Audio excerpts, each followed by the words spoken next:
welcome to this 2025 NFL season preview edition of the BCS podcast. Just like last year, we are going to cover both conferences, all 8 divisions and all 32 teams in this episode, and we'll also be hearing from fans of a number of teams throughout this episode on how they think their team will do this season. And let's start with the AFC and the 4 teams of the AFC North. This time last year, I said that Joe Burrow was going to have a point to prove after his 2023 season was ended early through injury and the Bengals missed the playoffs. This year, I can pretty much say the same thing. Joe Burrow put up numbers last season that rightly had him in the conversation for MVP. And yet still the Bengals missed the playoffs because they kept losing one-score games. As much as the onus is on Burrow to maintain his level of play from last year, other areas of the team, particularly on defence, are going to have to step up their game to make sure that Burrow's efforts aren't in vain. For me, the Baltimore Ravens go into the 2025 season as the favourites to win the AFC North. In Lamar Jackson, they have arguably the league's best dual threat quarterback in a league that has some amazing dual threat quarterbacks. As much as he made 2 crucial drops at exactly the wrong time in the divisional round loss to the Buffalo Bills last season, Mark Andrews also has a fantastic connection with Lamar Jackson, and the Ravens also have some very good wide receivers in DeAndre Hopkins, Rashad Bateman and Zay Flowers. If Derrick Henry can also continue to defy all conventional logic about running backs and have another dominating season, add to that a very good defense as well, the Ravens should be a Super Bowl contender this year. On that point, if you look at the Cleveland Browns, that is a roster that has talent in every department. Myles Garrett has been joined on the defensive line by first round draft pick Mason Graham. The offense has Jerry Jeudy, Jerome Ford and David Njoku in the wide receiver, running back and tight end rooms respectively, and in Joe Flacco they have a steady, reliable veteran quarterback who is also going to be a font of knowledge for rookie quarterback draft picks Dylan Gabriel and Shadur Sanders to learn from. Are they going to make the playoffs? Maybe, maybe not. But as long as Dylan Gabriel and or Shadur Sanders take this year to learn how to marshal an NFL offense, then they should be set at quarterback both now and in the future. Finally in the AFC North, the Pittsburgh Steelers have made big changes to their quarterback room for the second year running, bringing in Aaron Rodgers after his less than illustrious time at the New York Jets. Head coach Mike Tomlin has never had a losing season in Pittsburgh. Given the front office has also given Aaron Rodgers additional weapons on offense in the shape of DK Metcalf and Jonnu Smith, as well as bringing Kenneth Gainwell into the running back room, and the Steelers also have a strong defense. I don't expect that to change anytime soon. Moving on to the AFC East now, I think it's a pretty easy call. Unless Josh Allen suffers a season-ending injury, the Buffalo Bills will win the division this season. They've added weapons on offense while also signing running back James Cook to a new contract. And while the defense could be better and it certainly needs more depth, it isn't terrible. For more on this, let's hear from Bills fan and friend of the show, Bret Griffin. My expectation for the Bills for this upcoming season are pretty much Super Bowl or bust. The Bills are coming off of their 5th consecutive AFC East title. That's a new team record. They had previously won 4 consecutive titles in the early 90s, But last year they were able to win a fifth consecutive title. It was their sixth straight year in the playoffs, and it was also their second appearance in the AFC Championship in the past 5 years. So all the pieces feel like they're in place for the Bills to have another big run this year, pick up their hopefully sixth consecutive title, and hopefully this time go a little bit further in the playoffs than they have before. On the offensive side of the ball, the Bills were one of the best teams in the NFL last year. That was even after having lost Stefon Diggs. There was some concerns about who would be their go-to receiver. Rather than find a go-to receiver, they just found a lot of receivers they were able to go to when they needed to. They took what was being referred to as an everybody eats approach, and it worked out really well for them. And their one free agent signing was actually on the receiver side. They've signed Joshua Palmer. He is somebody who can hopefully be a little bit more of a deep ball threat. Even with the Bills scoring all those points last year, it was pretty clear that they didn't have a great deep ball threat. That's something that Palmer potentially brings. And if they can add an extra element to what was already a great offensive last year when Josh Allen won the MVP, then that should put them in great position this year to hopefully go a little bit further. The Miami Dolphins, meanwhile, are a conundrum to me. They have a good, not great quarterback, potentially one of the best wide receiver tandems in the league, and they've also convinced Darren Waller to come out of retirement at tight end. However, the running back room has been decimated by injury, and they just do not have enough depth on defense to get them through the season, in my view. Speaking about teams that just aren't good enough, the New York Jets' base setting at this point is to look terrible from the outside looking in. Woody Johnson is arguably one of the worst NFL team owners, and Aaron Glenn does not leave a very good setup in Detroit to become the Jets' new head coach if he is not a former Jet player, in my opinion at least. They do have some good young weapons on offense, and the defense isn't terrible. For more on this, let's hear from friend of the show and Jets fan, Ben Carter. I'd say the story of the offseason for the Jets has been a reset. They have the longest streak in North American sports now without making it to the playoffs, which in itself is pretty impressive. So they were very much clearing out deadwood at the end of last season. New head coach in Aaron Glenn, who's a former Jet himself, new GM in Darren Moody, new face in at quarterback in Justin Fields. So it is very much a new look New York Jets team as they try to sort of hard reset not just the products on the field, but I think the entire culture within that organization are aware that what they do at this point is not working and that they need to change it. I think in terms of resetting the culture, early signs are positive. Glenn seems to be very good at getting players to buy into what he wants to do. He comes from Detroit, where obviously they turned around a franchise that arguably was in an even worse state than the Jets. So you are, I guess, given optimism by that. That being said, don't see this being the year the Jets break that drought, unfortunately. We'll be interested to see what Justin Fields does as quarterback of the team. I think he can be very exciting to watch with what he provides in the running game, but he isn't really a mature, dynamic passer of the ball. And, going into his, whatever it is now, 5th year, I don't see that changing with the Jets. So they're very much going to kind of get what they get with him. And the rest of the roster, look, there are some exciting players on it, but I just don't see them being able to compete with the horses in the AFC. They won't tank, which I think is probably a good thing, just given how much losing they've done already. I don't think fans would be delighted if they went out and tanked, so I'm glad they are trying something. But yeah, I just don't see this being a team that competes particularly well. And we'll see what this season brings. They've got a very tough start to the schedule. I don't see them jumping out to a 3-0, 4-0, 5-0 start that will get fans excited, but you never know, any given Sunday, right? So if they can catch lightning in a bottle and get off to a good start, maybe we do see them competing for a wild card spot coming into the season. But the AFC is so stacked, I unfortunately think it's another 5, maybe 6 win season for the Jets as they kind of tread water a little bit and try to reset and see where they go from here. Finally, in the AFC East, there's my team, the New England Patriots. As much as I respected Robert Kraft for being a man of his word and making Jared Mayo the new head coach ahead of last season, we finally have the right head coach in place in Mike Vrabel.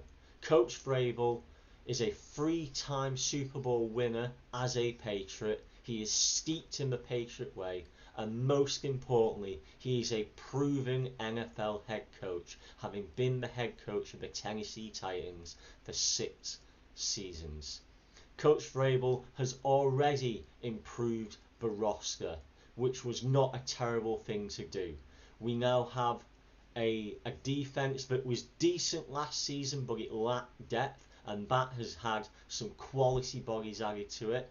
The O-line is much better, and offensive weapons have also been added through both the draft and free agency for Drake May to throw to. I am very optimistic then.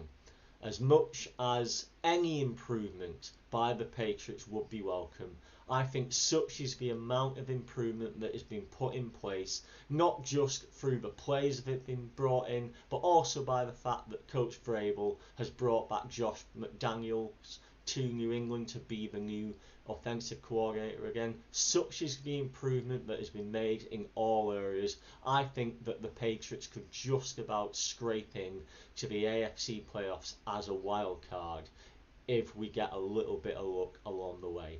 And if we do that, I would be delighted. Over to the AFC South now, and what should be a more competitive division this season. The Indianapolis Colts have a good young head coach in Shane Steichen and a very good wide receiver room.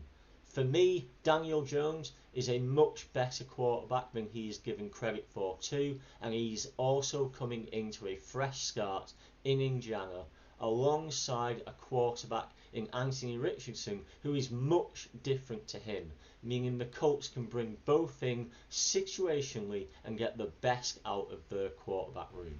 In the same vein, the Houston Texans have got a fantastic head coach quarterback combo in DeMeco Ryans and CJ Stroud. If you look at the offensive weapons Stroud has too, as well as the fact that the Texans also have got both depth and quality on defence, I can't help thinking that the Texans are very much my pick to win the division again this season. That being said, the Tennessee Titans have a new quarterback in #1 draft pick Cam Ward, and are not without some good offensive weapons in the skill positions. Add to that the fact that they've also added some depth on defence and on the O-line, and they should be much stronger this season. For more on this, let's head over to Nashville and hear from Titans fan Shane Jones. About the Titans this year, the most exciting thing to watch is going to be Cam Ward and Calvin Ridley. We're really looking forward to seeing how that goes and, just seeing what we have in Cam Ward. Obviously, #1 pick overall. How could you not be excited about a #1 overall quarterback? Pick #1 overall. We think he has some potential. He's definitely got a good arm. I think he has good accuracy. We'll see what he can do. So definitely excited to see this improved offensive line. It was a disaster last year. Nobody liked watching. Let's see. So our wide receiver depth might be an issue, and also our unresolved issue would be pass rush. I think we don't have enough pass rushers, the guys that really can get after the quarterback and put the pressure on them. But we'll see what we have. We're excited for football. How could you not be excited for football either way? Last year I went a little bold with my predictions. I think I projected somewhere around 500 or a little more. But I was excited about the new coach in Callahan. Now I'm not really sure what we got in Callahan. Well, that's another thing that's to be determined. But I'm gonna say 6-11 on this prediction. It's a little higher than obviously most would probably give us. But obviously it's my team. I'm gonna give us a little bit more credit when I can. Finally, in the AFC South, the Jacksonville Jaguars are going to want to do much better this season, particularly given that Liam Cohen will want to justify all the hype that surrounded his hiring as the new head coach. The big storyline in Jacksonville, though, is the #2 draft pick, Travis Hunter. All the noise is that he is going to line up at cornerback. Is that a distraction though, and will he also take some reps at wide receiver? If he does, how much time will he spend at both positions? Those are the questions that the media and fans like me are going to be interested in, and I'm certainly very interested to see how things develop in Jacksonville when it comes to Travis Hunter. Next, over to the AFC West and last season's defeated Super Bowl team, the Kansas City Chiefs. In Travis Kelce, they continue to have one of the best tight ends in the league, who has also gone on record as saying that he needs to refocus and up his game this season. Granted, since he said that, he has also publicly announced that he's engaged to Taylor Swift, and that will mean that the media will now focus even more so on the relationship rather than what is happening on the field. Not that that is either Taylor Swift or Travis Kelce's fault. They have every right to be in a relationship and plan a wedding together. It's for the media to stop focusing so much on what the two of them are doing in their private lives and focus more on what is going on the field. In terms of what is going on the field, the Chiefs also have someone who has already made a great case for being the greatest quarterback of all time in Patrick Mahomes, as well as a head coach in Andy Reid, who is not only a fantastic head coach, but someone that you just cannot help but like as a neutral fan. They also have great players on both other areas of the offense and on defense too. Everything is in place for the Chiefs to contend for the Super Bowl again this season then. For more on this, let's head over and hear from friend of the show and Chiefs fan, Dr. Mimi Thebo. I think it's pretty clear from all the media around the Chiefs that the team that has returned is quite determined not to have the same kind of season that we had last year, where we had a great win-loss record, but we were always just squeaking games with the hand of God, and came up short in the final one. I don't think you can ever count the Chiefs out for a Super Bowl win. And the way the boys are preparing for this season, I wouldn't like to be another team, especially in the AFC West. The Las Vegas Raiders, meanwhile, going to the 2025 season with a new head coach in Pete Carroll and a new quarterback in Geno Smith. Carroll and Smith had great success together in Seattle. Add to that the fact that they have a tight end in Brock Bowers who had a wonderful rookie campaign, as well as a running back in Ashton Jeanty, who is my preseason pick to win Offensive Rookie of the Year. Tom Brady has increasingly put his mark on this Raiders organisation since becoming a co-owner, and you cannot argue with his record of success. This is a player who has won more Super Bowls than any team in NFL history, and you can't doubt that he will bring increased success to this Raiders organisation as he continues to put his stamp on the team in Vegas. The Los Angeles Chargers go into the season wanting to build upon what was a very promising first campaign under new head coach Jim Harbaugh. The defence showed its quality last season, although it has since lost Joey Bosa to the Bills.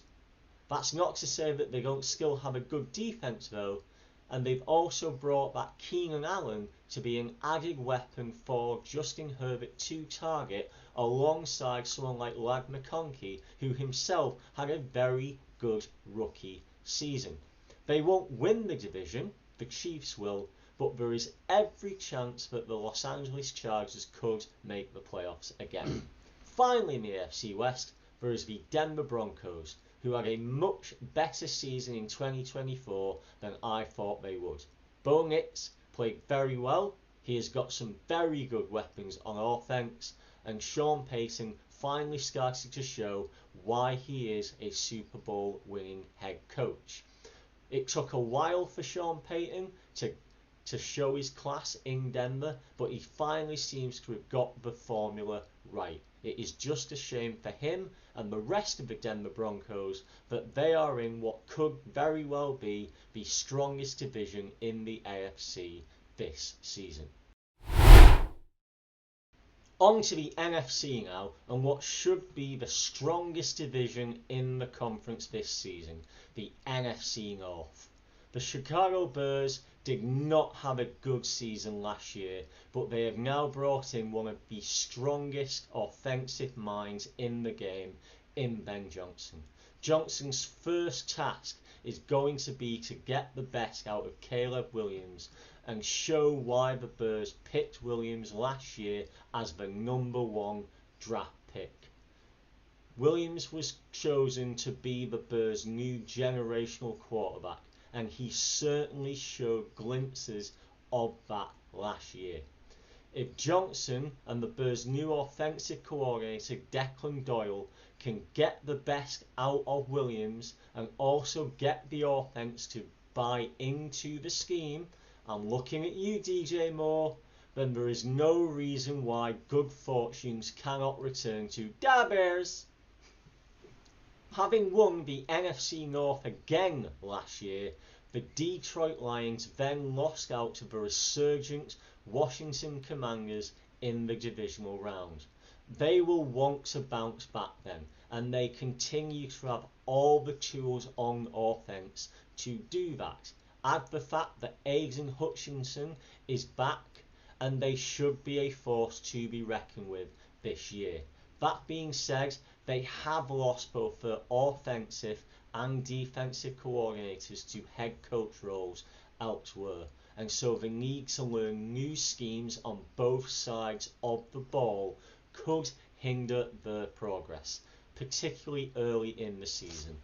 The Minnesota Vikings had a fantastic season last year, finishing with a 14-3 record and only missing out on the division title and a #1 spot in the NFC playoffs because of their loss to the Lions on the final day of the regular season. They are going to want to put things right this season then.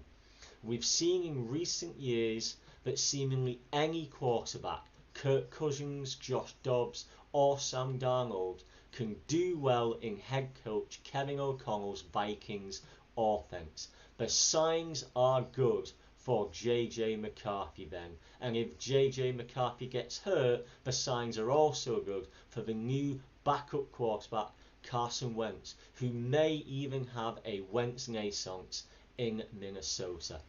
On that point, if he can stay healthy this year and build a good connection with either JJ or Carson, my sleeper pick for MVP is Justin Jefferson, given the impact that he can have on games. For more on this, let's head over to Minneapolis to hear from Vikings fan Brady Spiess.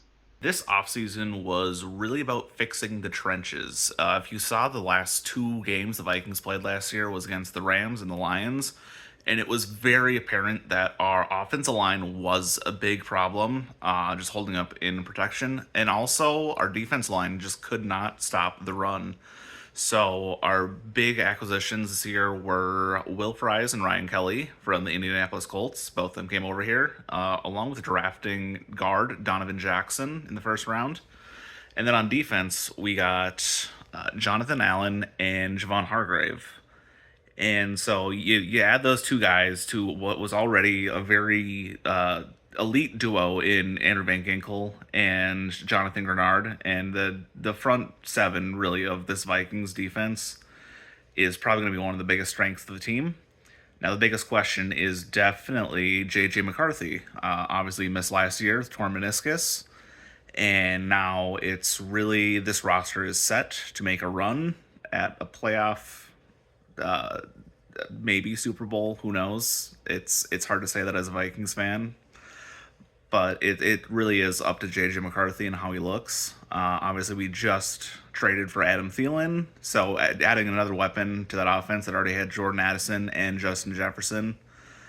But yeah, if I'm going to make a prediction for this season, I'd say around 9 to maybe 12 wins at best. It's a much tougher schedule than last season, but I think it is going to be a fringe kind of playoff team up to a division winner. Obviously, the NFC North is tough, but hey, either way, it's going to be a very fun season and looking forward to it. The Green Bay Packers, meanwhile, have put themselves in an excellent position to succeed immediately upgrading their defence with the trade for Micah Parsons from the Cowboys.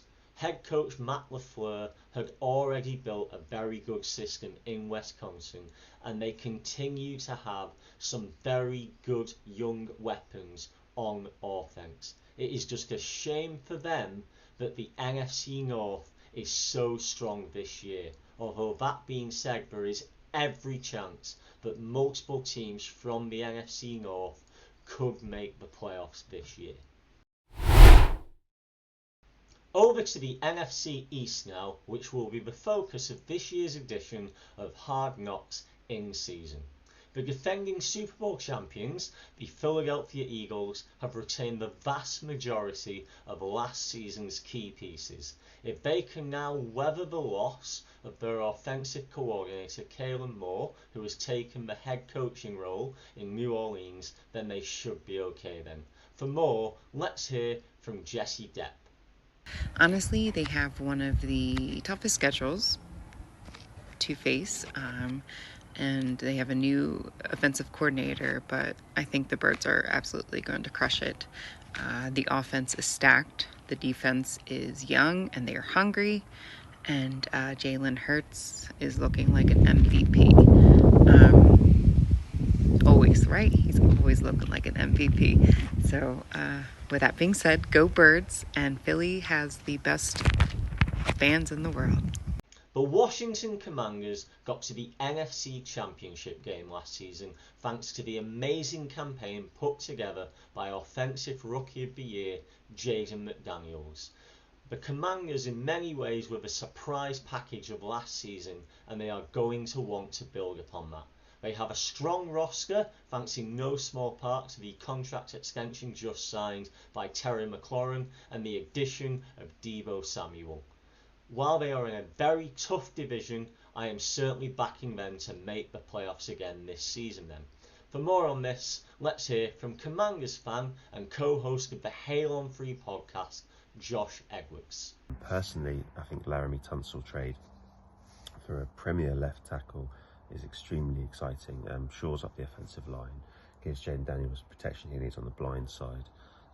So that's not a sexy pick, but is a very exciting offensive line trenches guy that I think gives us an immediate upgrade at that position, one of the most important in the game.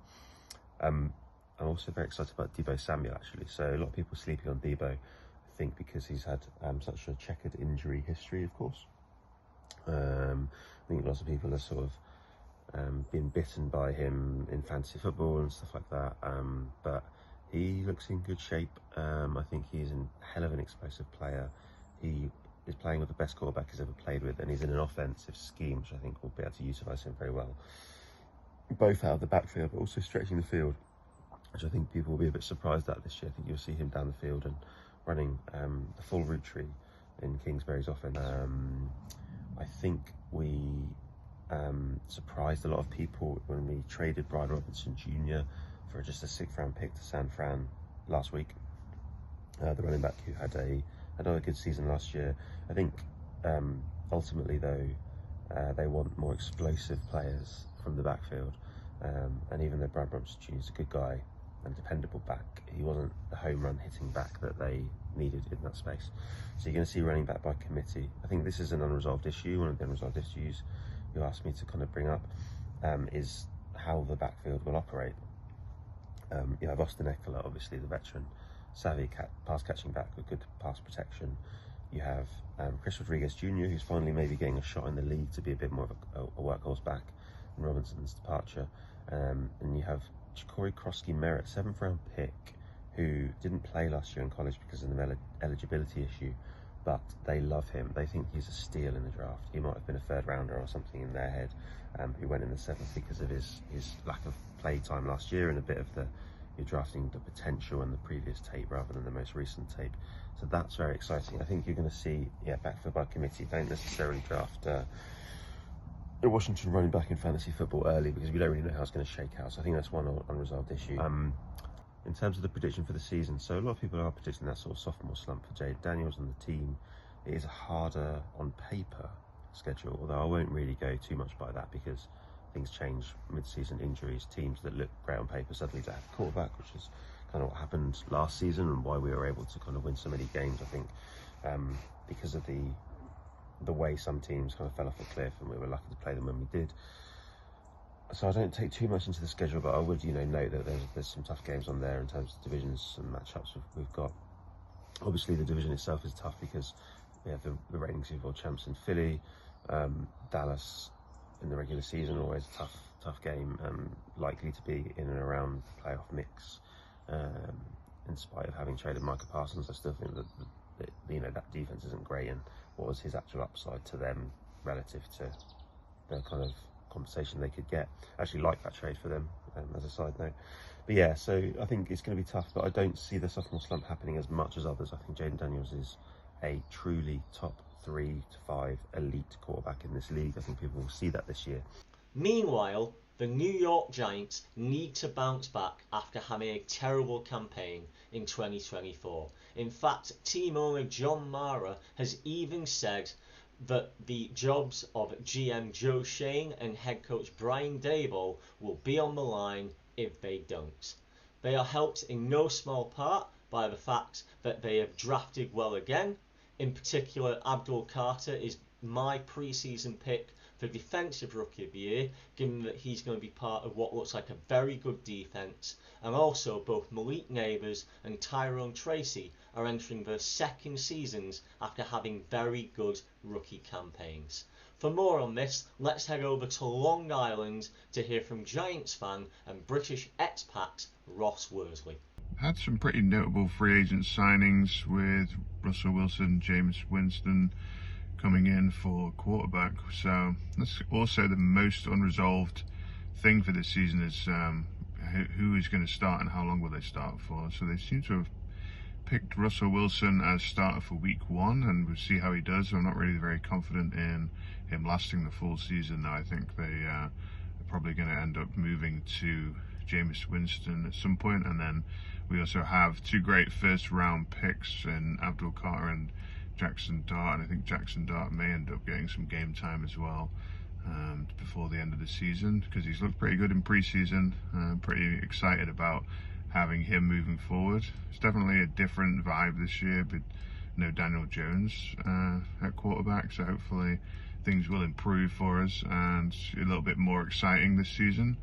I do think we probably have the best defensive line, definitely in the NFC, possibly in the NFL, especially with Abdul Carr added to that. So I expect good things from them, and they should be able to keep us in games. And as long as the quarterback is able to actually make some plays, then we should have a chance of winning some games. I'm not sure about us making the playoffs this year, but if we have a winning season, that would be good. That would kind of hopefully what will happen, and get Jackson Dart ready to go for next year, and hopefully he'll be the starter, and him and Neighbors and that defensive line, things are starting to look up a little bit for the Giants moving forward. Last season, the Dallas Cowboys continue to be the Dallas Cowboys. They have fantastic talent on both sides of the ball, but that talent flatters to deceive. Excuses are made when that talent doesn't have success. Last season it was because the sun was in CeeDee Lamb's eyes, for example, and the best defender in the league, Micah Parsons, has demanded a trade and gone to Green Bay because he just did not want to be in Dallas anymore. The fact that that doesn't speak volumes to team owner Jerry Jones is in itself a problem. It is not the greatest start to Brian Schottenheimer's reign then, and he is going to need to put things right. Otherwise, the lack of success that America's team has been having for 30 years now is going to continue. To the NFC South now. The Atlanta Falcons had an up and down campaign in 2024. It started promisingly before deteriorating rapidly as Kirk Cousins' form went off a cliff. There were causes for optimism though, as rookie QB Michael Penix Jr. as well as young skill position players like Drake London and Bijan Robinson showed their talents. There is every chance that the Falcons could make the playoffs this year then in what is seen as a very weak division. For me, the Carolina Panthers got better and better as last season went on.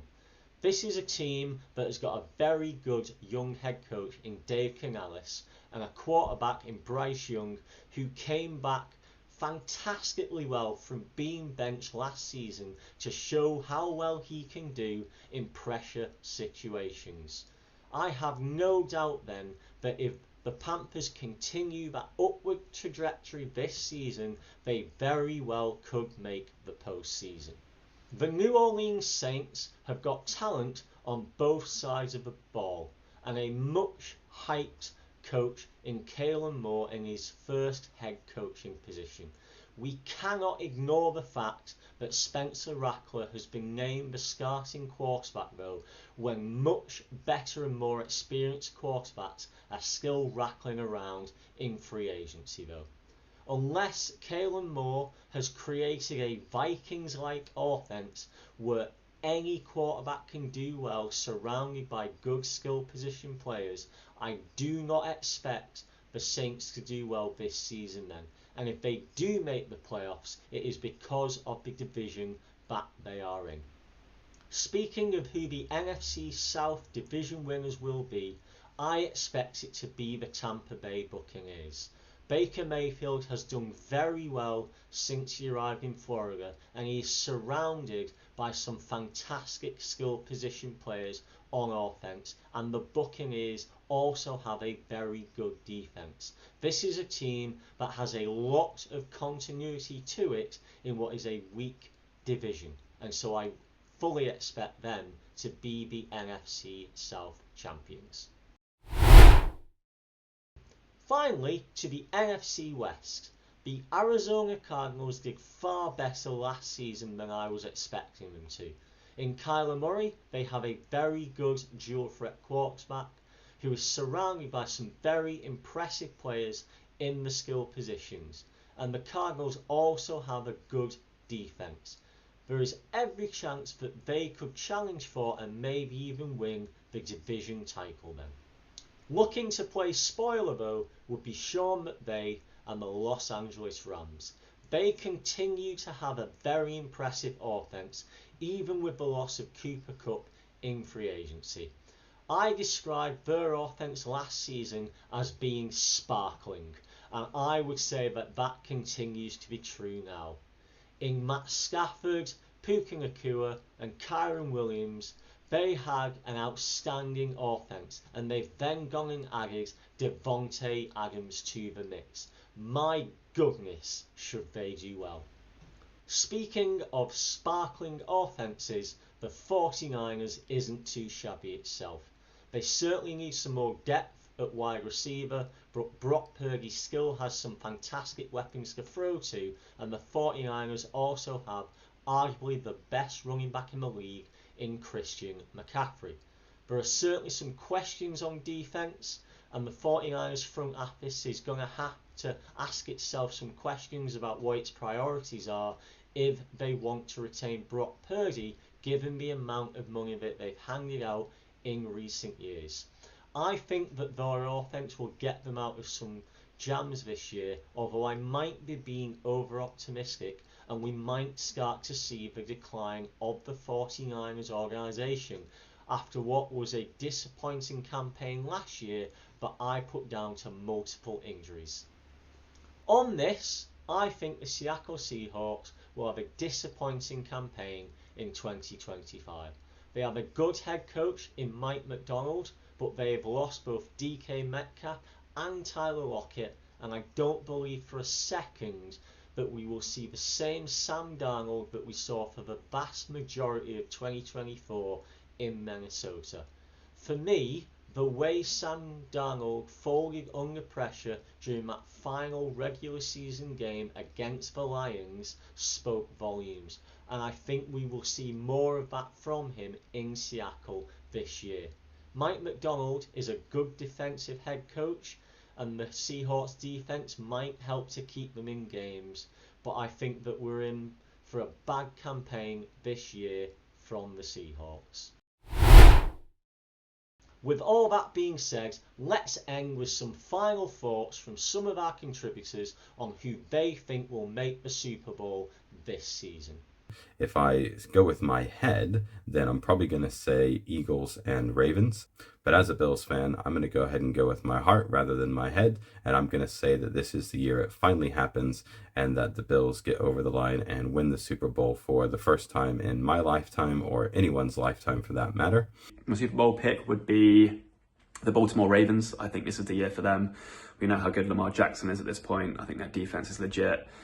I think this is the year they managed to get past the Chiefs and all the Bills in the playoffs, get to the Super Bowl, and I think they've got the goods to beat any of those teams in the NFC that could come out to face them. So I'm going to roll with the Denver Broncos to win the Super Bowl, our first week's opponent coming up in a couple weeks. So I really like them on their defensive side.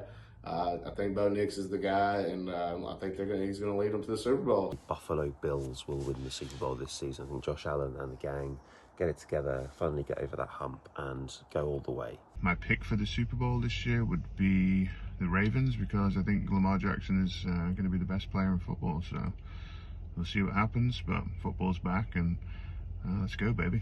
Thank you to everyone who contributed to this episode. For now though, that is the end of this NFL 2025 season preview edition of the BCS podcast. As always, thank you so much for joining me, and I certainly hope to see you again next time. Bye bye now. The BCS podcast is written, produced, edited and hosted by me, Brett Walker. Thank you to Boris Anderoff and Pixabay for the use of the music and sound effects in this podcast. This episode features contributions from Ben Carter, Jessie Deopp, Josh Edwards, Bret Griffin, Shane Jones, Brady Spiess, Dr. Mimi Thebo and Ross Worsley.